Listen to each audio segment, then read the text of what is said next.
There was a time when Atletico Madrid Femenino stood as the gold standard of women's football in Spain. A team with unstoppable momentum, a dynasty seemed destined to dominate forever. With a row of passionate fans behind them, Atletico clinched 3 consecutive league titles, and players like Jenny Hermoso, Ludmila da Silva, and Amanda Sampedro became household names. They were the ones to beat, but now a shadow looms over that golden era as rivals Barcelona and Real Madrid have surged forward, leaving Atletico to struggle to reclaim their former glory. So, what happened to the team that once looked invincible? At its peak, Atletico Madrid Femenino won 3 consecutive league titles and was the destination for many players in and out of Spain. The club attracted high-profile players including Angela Sosa, South Africa's Thembi Gatlana, Ludmila da Silva, Jenny Hermoso, Laia Alexandri, and Marta Corredera, all of whom were instrumental in its success. However, the club's inability to keep up with the changing times led to loss of talent. For example, Jenny Hermoso, a key figure in Atletico's golden era, left for Barcelona citing a need for a new challenge and a more progressive investment in women's football. Her move mirrored a broader shift, with players prioritizing stability and resources, something Atletico has struggled to maintain since its glory years. I felt that Barcelona offered me a new opportunity to grow, Hermoso shared, highlighting how the rise of other clubs in women's football has changed the landscape for top players. In addition to the strong squad, Atletico's managerial team was formidable, with Angel Villacampa and Jose Luis Sanchez Vera leading them to 3 titles. Villacampa won 2 titles in 2016-17 and 2017-18, and Sanchez in 2018-19, enabling them to qualify for the UEFA Women's Champions League. By the time Atletico Madrid Femenino won its 3rd title, a monumental shift was happening in Barcelona.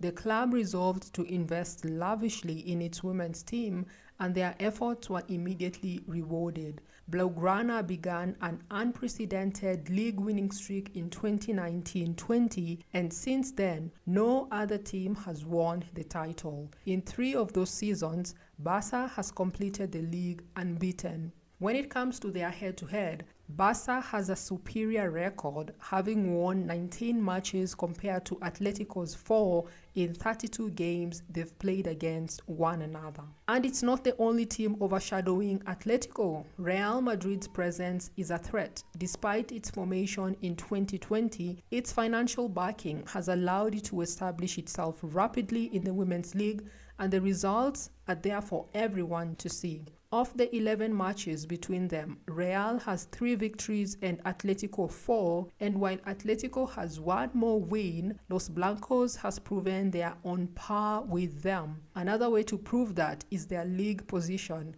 Since Real joined Liga F, it has finished the league on top of Atletico every single season. Plus, it has become more favorable destination for players in Madrid. They've signed quality players including Linda Caicedo, Caroline Weah, Melanie Lopez, and World Cup winning players Olga Carmona and Alba Redondo.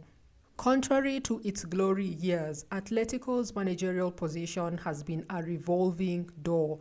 In the previous 5 years, the club has had 7 managers: Jose Luis Sanchez Vera, Pablo Lopez, Daniel Gonzalez Sanz, Oscar Fernandez, Manolo Cano, Arturo Ruiz, and currently Victor Martin. This high turnover affects tactical consistency and continuity, which does not allow them to build on past successes, leaving them behind more stable teams like Barcelona.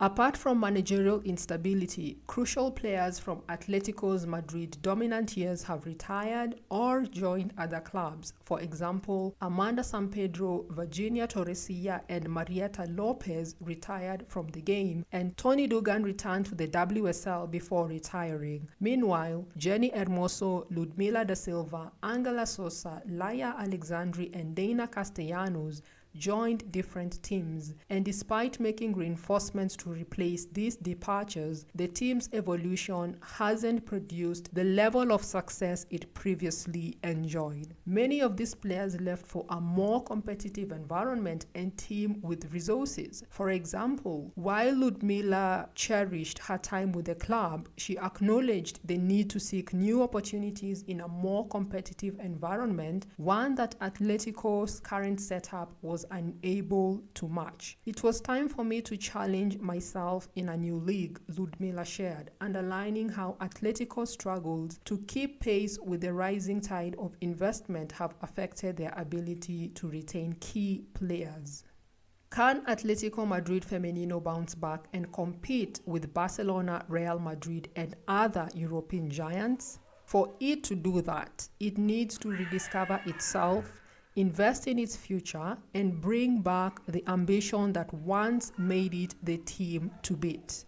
Do you think the club will ever rival Barca and Real? Like, share, subscribe, and comment below.